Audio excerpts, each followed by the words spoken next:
medieval revival as something totally horrible. I mean, that was my acquaintance with medievalists in France was especially because of the 19th century restoration and Viollet-le-Duc and all that. It was like medieval revival was evil. So you're going to maybe explain to us it's not. Well, no. No. It's still sort of evil, but not in that way. So thank you for coming out on this first day of spring, such as it is.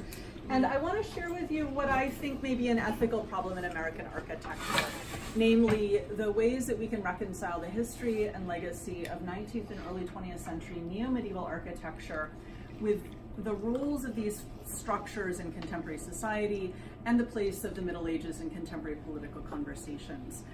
Now, this is a difficult time to be a medievalist. For a variety of reasons, the field of medieval studies has been complicit in the politics of radical hate. We saw this in 2017 at Charlottesville, where white nationalist marchers were carrying medievalizing symbols. And we saw this again on Friday in New Zealand, where the man who decided he needed to murder Muslims at prayer did so with weapons inscribed with the names, dates, and heroes of medieval battles in which Christians defeated Muslims. Now, one of the things that, as an art historian, we learn, and that many of you are probably already also aware from your own work, is that it's not necessarily the grand gestures that are important in the establishment of polemics and political positions. It's rather the smaller things that we encounter on a day-to-day basis.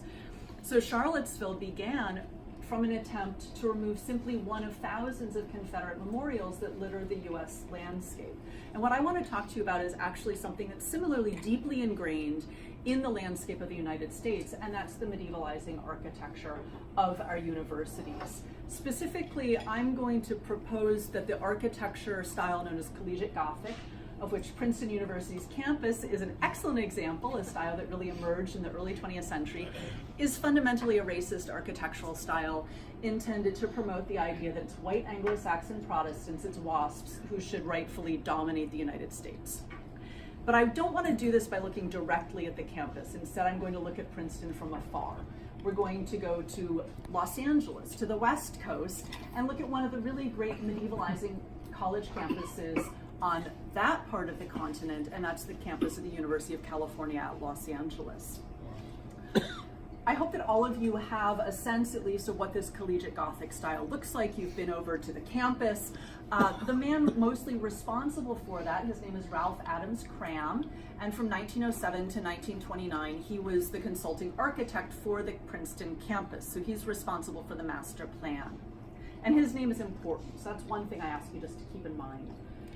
The other thing to keep in mind is that in American imagination and US imagination, Gothic, marked by its thin walls, its pointed arches, is a technologically advanced architectural style. It's associated with the Germanic Goths and thus with Northern Europe, whereas Romanesque, with its round arches, its thick walls, is associated with Rome, the South. It's seen as a less sophisticated architectural style. Now, in point of fact, this geographical distinction is meaningless because you can find both styles across Europe. The difference is simply one of chronology. Gothic comes later.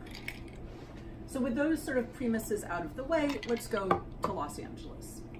So in the 1920s, the regents of the University of California decided that the southern branch, which is what UCLA was then known as, needed a new campus. They found a site that was largely unbuilt in western LA, in what's now Westwood, overlooking the Pacific Ocean. Once they had the site, they had to figure out what architectural style to use for its buildings. In 1927, the president of the UC system, or I guess at this point just two campuses, decides that the Spanish style would be appropriate. It would reference California's history with its white adobe architecture, its long low porticos, red tile roofs, and its elaborate decorative tile work throughout. If you think of westerns and ranchos and missions, you get a sense of what this style is. In 1927, however, the trustees decided that they should go with a quote-unquote Mediterranean style. That was the decision that was made, and that's ultimately how the campus was built. If you've been to UCLA, if you know Royce Hall in particular, Powell Library, the core of the original campus, they're in a style that's known as Lombard Romanesque. That is to say, it's a Romanesque architecture, fundamentally a brick architecture associated with the Po River Valley and cities such as Bologna and Milan.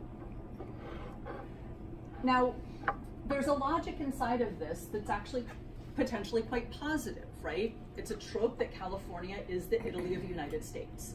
We have a similar climate, we have similar topography, it's sort of, the state is the same size, now it's about the same population, and of course, we also make fantastic wine. So that's the first reason. The second reason is that at the moment of the campus's planning, Lombard architecture was actually at the forefront of American scholarship. Arthur Kingsley Porter, professor of art history at Harvard, had recently published a volume of text and 3 volumes of plates introducing this architecture to the United States. So in that sense, it's also a highly educated decision. And then the third thing is that, as we well know, American universities wanted to align themselves with the grand university tradition emerging out of medieval Europe. That's hence Collegiate Gothic, its way to align with Oxford and Cambridge. And Lombard Romanesque actually does the same because it evokes the University of Bologna, the Alma Mater Studiorum, which is the oldest university in Europe, established in 1088. So all of this makes a lot of sense. But if we look a little more closely, things take a turn for the sinister.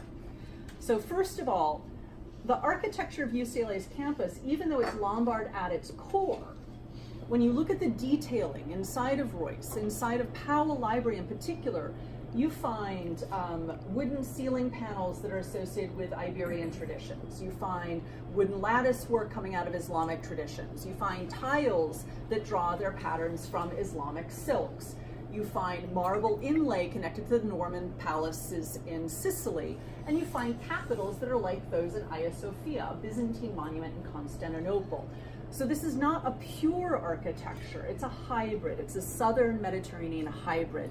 And this is really in contrast to Collegiate Gothic, which has a much narrower frame of reference to Northern Europe and the British Isles. Not only that, we have the words of Cram himself, who around 1909 was tasked with developing a campus for the new University of Rice University in Houston, Texas. And here's what he has to say about his challenge. Pardon me, I have some quotes. A college was to be created de novo in Texas. What to do? Here was an area with no cultural traditions except those of the flimsiest of Mexico.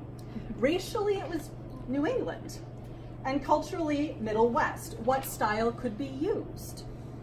The so-called mission style, the strange and effulgent Renaissance of Mexico, the colonial of New England, the collegiate Gothic?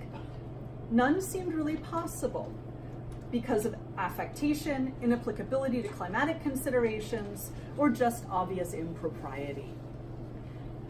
At the same time, he still needed to have this historical connection. He still needed to link the campus materially to Europe.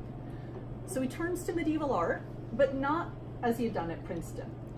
And here's why. Medieval art was the result very largely of religious fervor working itself out through the fresh and uncorrupted blood of northern races.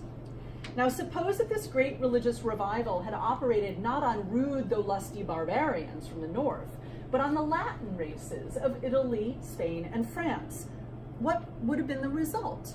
At Rice, he provides an architectural answer to his rhetorical question, and it's the same answer that we find at UCLA. The method was to become familiar with what had been done around the shores of the Mediterranean: Syrian, Constantinian, Byzantine, Lombard, Dalmatian, French, Italian, and Spanish Romanesque, with a covert glance at the Moorish art of North Africa, and then try to put oneself into the spirit of the enthusiastic builders of Southern race and see what would be the result. So these words are pretty breathtaking when we hear them 100 years later, because in a fell swoop, he dismisses the indigenous and Hispanic heritage of Texas. He identifies Northern Europeans as those responsible for the cultural renewal and effervescence of the Middle Ages, and he positions Southerners as sort of incapable of making progress. Maybe they'd done some good stuff once, but they weren't the ones who were going to be able to bring it together now. And in fact, who is it that realizes this sort of thing that the Southerners might have done? It's Ralph Adams Cram, a WASP, right? So here's the question. We're at a moment where the Middle Ages has this very problematic position in contemporary political culture. We have these institutions. Now, admittedly, Princeton and UCLA, these are not Confederate monuments, right? But they were erected at the same time because those monuments, as probably almost all of you know, were not put up at the end of the Civil War. They were built in the early 20th century as an expression of racial anxiety on the part of WASPs over what they were seeing as demographic shifts in the United States. These buildings continue to educate our youth and the youth of the world. So my question is, do you agree that there's an ethical problem here? You may not all do. If so, what should we do about it? Because to me, this seems like a broader and essential operation that we have to undertake to de-weaponize the Middle Ages. Thank you.